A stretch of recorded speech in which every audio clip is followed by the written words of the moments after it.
Imagine you own a floating city, not a boat, not a vessel, a city with restaurants, casinos, theaters, shopping malls, swimming pools, and hotels all moving across the ocean at 22 knots.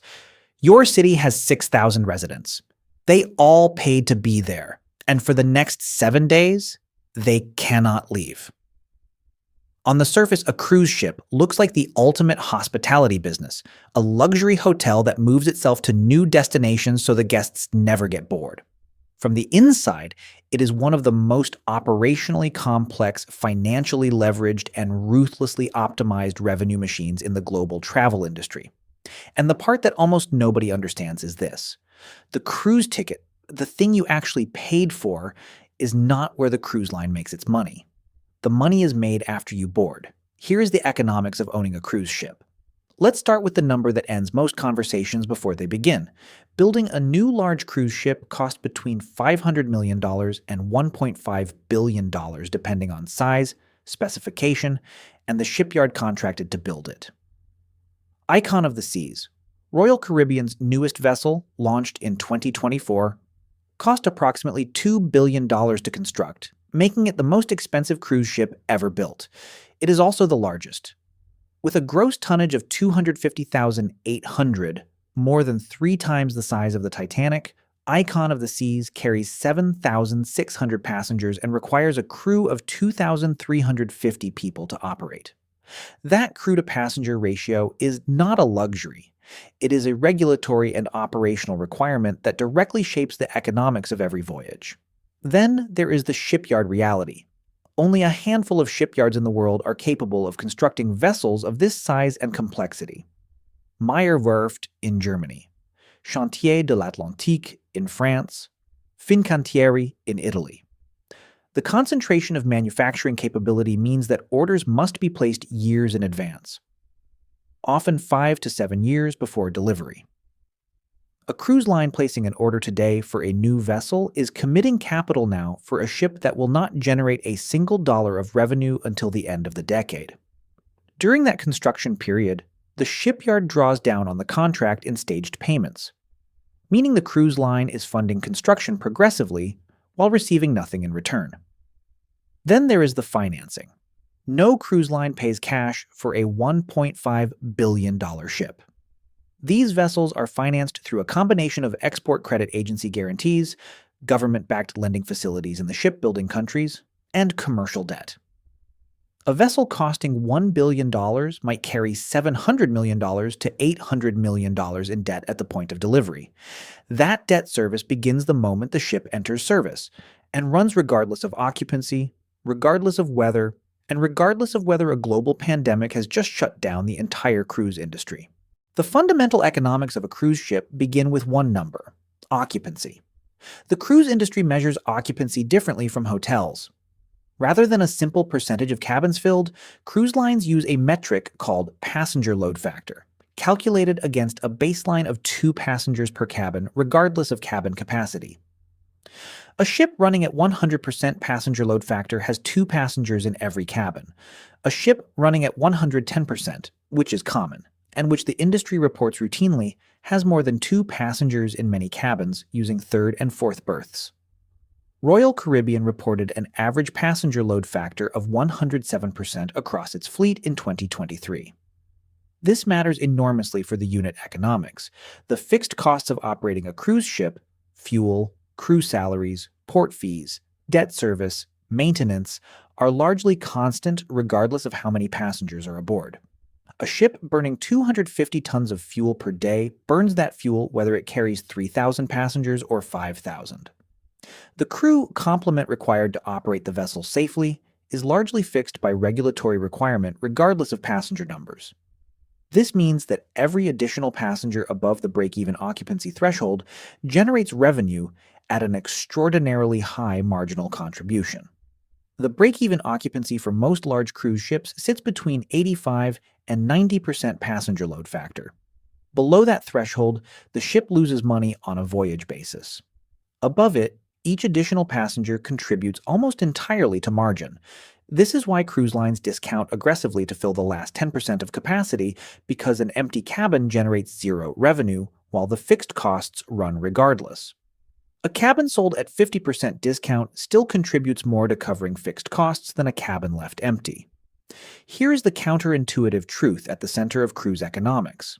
The cruise fare, the ticket price, is increasingly a loss leader. In 2023, Carnival Corporation reported net cruise revenues of approximately $21.6 billion. Of that total, onboard and other revenues, the money made after passengers board the ship, accounted for a significant and growing share of total income. The industry has a term for this: the onboard revenue stack. It begins with beverages. Modern cruise ships operate on a tiered beverage model. The base fare includes no alcohol. Beverage packages, sold either at booking or aggressively marketed at embarkation, generate between $60 and $120 per person per day in additional revenue. On a 7-day voyage with 5,000 passengers, a 50% beverage package attachment rate generates between $1 million and $2 million in beverage revenue alone, from a single sailing. Then there are the specialty restaurants. The main dining room is included in the base fare. Every specialty restaurant, the steakhouse, the sushi bar, the celebrity chef concept, carries a cover charge of between $30 and $150 per person per visit. On a ship with 12 specialty dining venues running 7 nights, the revenue potential is substantial. Then there is the spa. Cruise ship spas are operated by concession, typically by Steiner Leisure or its successor companies, who pay the cruise line a revenue share in exchange for the right to operate. The spa generates revenue for the cruise line without the cruise line bearing the operational complexity of running it. The same model applies to the casino. Cruise ship casinos operate with the same house edge mechanics as land-based casinos, but with a captive audience that has consumed alcohol, has limited entertainment alternatives, and has no competing casino within 1,000 miles. The casino concession, or in some cases direct operation, is among the highest margin revenue streams on the ship. Then, there are shore excursions. Passengers who book excursions through the cruise line pay a significant premium over independently arranged alternatives. The cruise line takes a commission of between 20 and 40% on every excursion sold. On a ship with 4,000 passengers and a 60% excursion attachment rate, generating an average of $100 per booking, the shore excursion revenue for a single port call runs to $240,000. From one stop, on one day, on one ship. And then there is the photo operation, the art auction, the retail shops, the Wi-Fi packages, the specialty coffee, the upgraded cabin services, and the pre- and post-cruise hotel packages. Every element of the guest experience beyond the base fare is a revenue opportunity, systematically identified, priced, and sold. Here is the layer of cruise economics that almost nobody outside the industry ever thinks about: port fees. Every time a cruise ship enters a port, it pays.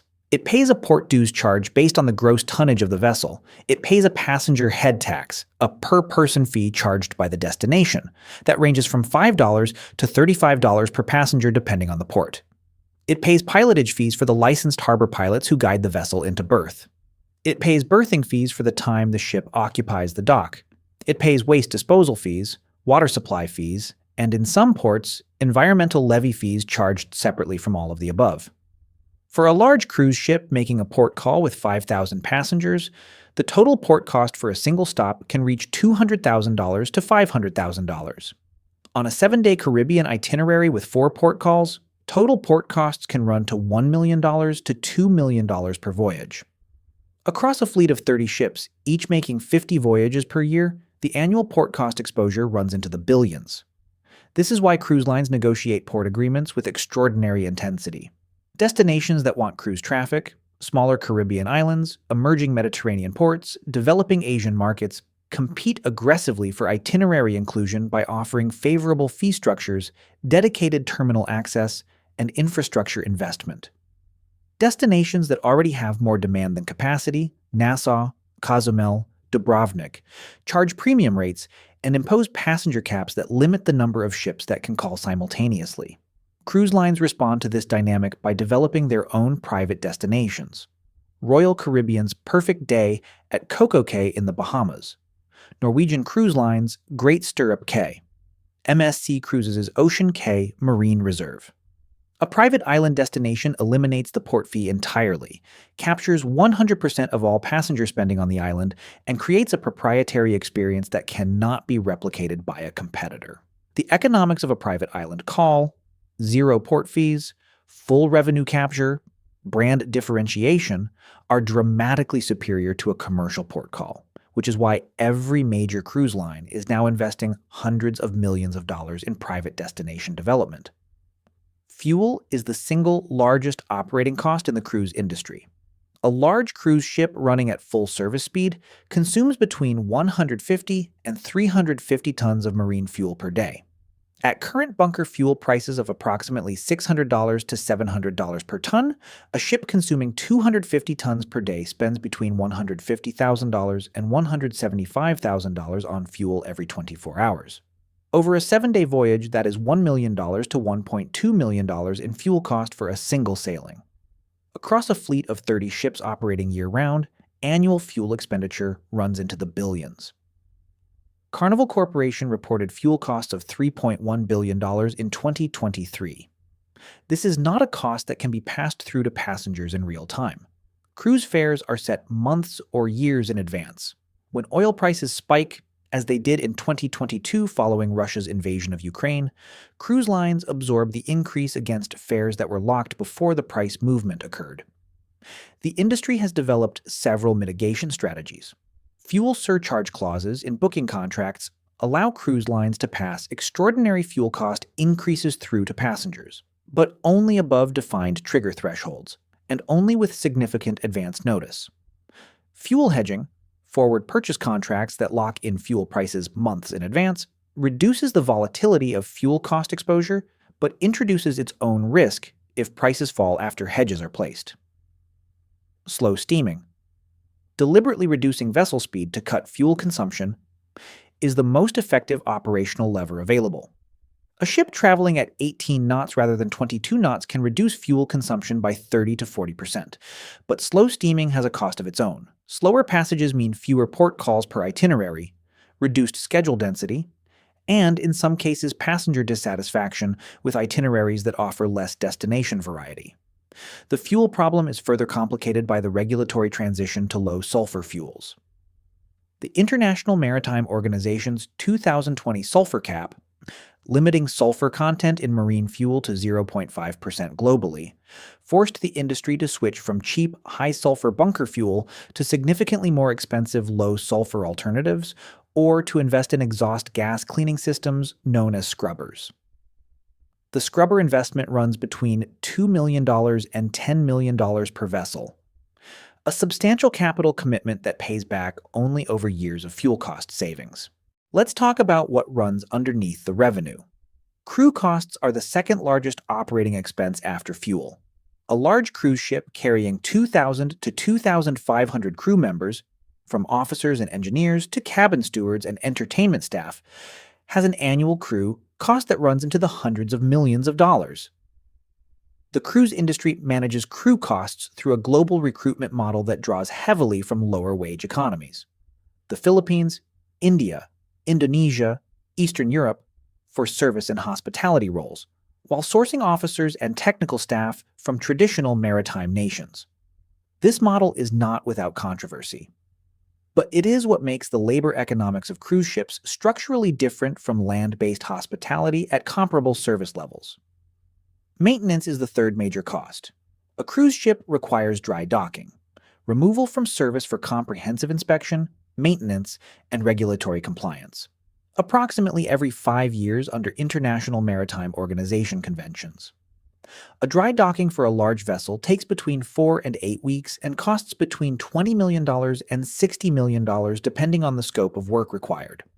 During that period, the ship generates zero revenue while incurring full fixed costs. Then there is the insurance. A cruise ship valued at $1 billion carries hull and machinery insurance that costs between $5 million and $15 million per year. Passenger liability, crew liability, and pollution liability add further premium layers. The total insurance cost for a large cruise fleet runs into hundreds of millions annually. And then there is the debt. The capital structure of every major cruise line is heavily leveraged. Carnival Corporation carried approximately $28 billion in long-term debt at the end of 2023. The legacy of pandemic-era borrowing when the company burned through $650 million in cash per month for 18 consecutive months with zero revenue and full fixed costs running. That debt restructuring is the defining financial challenge of the post-pandemic cruise industry. So does owning a cruise ship actually work as a business? The answer is it depends entirely on scale, brand positioning, and whether you understand that you are not selling a voyage. You are selling a controlled environment designed to extract maximum spending from a captive audience over 7 days. In the optimistic scenario, you operate a modern vessel at high occupancy in a strong demand environment. Your onboard revenue stack, beverages, specialty dining, casino, excursions, spa, generates between $60 and $150 per passenger per day above the base fare. On a 7-day voyage with 5,000 passengers generating $100 per day in onboard revenue, that is $3.5 million in onboard revenue from a single sailing. In addition to the ticket revenue, your private island calls eliminate port fees and capture all shoreside spending. Your fuel hedges protect your margin against commodity price spikes. And your passenger load factor runs consistently above 105% because your brand commands premium pricing in a market with structural demand growth. The global cruise industry carried 31.5 million passengers in 2023. A new record, surpassing pre-pandemic highs for the first time. Cruise Lines International Association projects passenger volumes will reach 40 million by 2027. The demand is real. The growth is real. Royal Caribbean's net income in 2023 was $1.7 billion, its most profitable year in history. In the realistic bad scenario, a geopolitical event, a public health crisis, or a high-profile onboard incident triggers a demand collapse that cruise lines, with their enormous fixed cost bases and heavily leveraged balance sheets, are uniquely vulnerable to. The COVID-19 pandemic shut down the entire global cruise industry for 15 months. Carnival Corporation lost $10 billion over 2 years. Norwegian Cruise Line lost $4 billion. Royal Caribbean lost $5.9 billion. Every major cruise line survived only through emergency debt issuance at punishing interest rates, equity dilution that destroyed shareholder value, and government support in key markets. The leverage that makes cruise economics so powerful in good times, the fixed cost base, the debt-financed fleet, the operating model built around full ships, becomes an existential threat the moment those ships stop sailing. A cruise ship looks from the outside like the most glamorous way to travel the world. From the inside, it is a $1.5 billion leveraged asset floating on an ocean of fixed costs with a revenue model that depends entirely on keeping 5,000 people happy, spending, and coming back next year. The house always wins on a cruise ship. The house is not the casino. The house is the ship itself, meticulously engineered to separate you from your money in every restaurant, every bar, every spa, and every shore excursion booking from the moment you board to the moment you disembark. The question is not whether the business model works. The question is whether you can survive the next time the ocean decides it does not.